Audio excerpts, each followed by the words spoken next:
কি হ'ল কাজল চৌধুৰী মোক চিনি পাইছনে নাই মই আৰু এতিয়া সেই দিবাকৰ কাকতি নহয়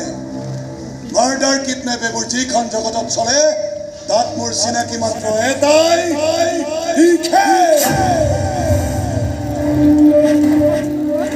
য'ত আছিলো তাত বহুত নাম কৰিলো এতিয়া কিছু বদনাম আৰ্জিবলৈ ইয়ালৈ আহিছো তোৰ গাড়ীত বোমা ফিটিং কৰি থৈছিলো অথচ তই গমেই নাপালি